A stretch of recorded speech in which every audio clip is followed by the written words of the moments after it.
BSP జిల్లా అధ్యక్షులు గద్దెల Nagabhushanam Anantapuram press club లో అభ్యర్థులను ప్రకటించారు. ఈ సమావేశంలో నాగభూషణం మాట్లాడుతూ అనంతపురం బీఎస్పీ ఎంపీ అభ్యర్థి బి నారాయణప్ప, సింగనమల నియోజకవర్గం అభ్యర్థిగా రామంజనేయులు, కళ్యాణదుర్గం నియోజకవర్గ అభ్యర్థిగా నాగమ్మ, అసెంబ్లీ అభ్యర్థిగా కాగాస్ నాగరాజు బీఎస్పీ తరపున పోటీ చేస్తున్నారని తెలియజేశారు. కావున అందరూ బీఎస్పీ పార్టీ ఏనుగు గుర్తుకు ఓటు వేసి అత్యధిక మెజారిటీతో గెలిపించాలని నాగభూషణం మీడియా ముఖంగా కోరారు. పెళ్లి చేసుకోకుండా తన జీవితాన్ని త్యాగం చేసి పార్టీ వ్యవస్థాపకులు మాన్య శ్రీ కాంశీరామ్ గారిని ఆదర్శంగా తీసుకుని ఆయన అడుగుజాడల్లో నడుస్తూ జరిగింది.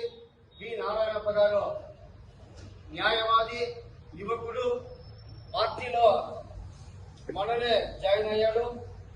ఆంధ్రప్రదేశ్ లాయర్స్ ఫోరం అధ్యక్షుడిగా, రాష్ట్ర నాయకత్వంలో రాష్ట్ర అధ్యక్షుడిగా, వ్యవస్థాపక బాధ్యుడిగా ఆయన పనిచేస్తూ ఉన్నాడు.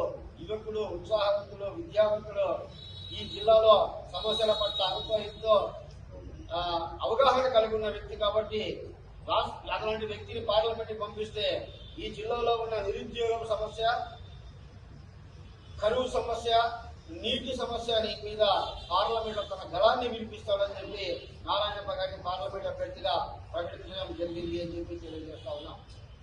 అట్లాగే మిగిలినటువంటి వివిధ అసెంబ్లీ నియోజకవర్గాలకు కాసాని నాగరాజు అని అనంతపురం అసెంబ్లీ అభ్యర్థిగా కాసాని నాగరాజు గారిని మేము, ఈయన యువకుడు, ఉత్సాహవంతుడు, మాజీ జిల్లా అధ్యక్షుడు, ప్రస్తుతం జిల్లా ఇన్ఛార్జిగా పనిచేస్తా ఉన్నాడు. ఇతను కూడా జిల్లా సమస్యల పట్ల అంతో ఇంత అవగాహన కలిగి ఉన్నాడు కాబట్టి ఇతని అనంతపురం నియోజకవర్గం అభ్యర్థిగా ప్రకటిస్తా ఉన్నాం మిత్రులారా. అట్లాగే కళ్యాణదుర్గం నియోజకవర్గానికి అభ్యర్థిగా హెచ్ నాగమ్మ, కళ్యాణదుర్గంలో గత 10 సంవత్సరాలుగా పార్టీ కోసం నిరంతరం పనిచేస్తా ఉంది. నాగమ్మ గారిని కళ్యాణదుర్గం నియోజకవర్గం అభ్యర్థి, ఎమ్మెల్యే అభ్యర్థిగా ప్రకటిస్తా ఉన్నాం. ఇది కూడా మహిళ అయినప్పటికీ ఆ ప్రాంతంలో చాలా కష్టపడి పనిచేస్తా ఉంది. ఆ యొక్క ప్రాంత సమస్యల మీద పోరాటం నిర్వహిస్తుందని చెప్పి తెలియజేస్తా ఉన్నాం. అట్లాగే మరొక నియోజకవర్గము సింగనమల నియోజకవర్గానికి నియోజకవర్గాల ఎమ్మెల్యేల అభ్యర్థులు, ఎంపీ అభ్యర్థులతో సమన్వయంతో కలిసి పనిచేస్తూ ఈ నియోజకవర్గంలో అంటే అనంతపురం జిల్లాలో ఉన్న సమస్యల పట్ల వాళ్ళకు సరైన అవగాహన ఉంది. సాగునీరు, త్రాగునీరు, నిరుద్యోగము, సెంట్రల్ యూనివర్సిటీకి భవనాలు లేకపోవడం, ఎస్కే యూనివర్సిటీలో ఉపాధ్యాయుల కొరత, లెక్చరర్స్ కొరత, ప్రొఫెసర్స్ కొరత ఉంది.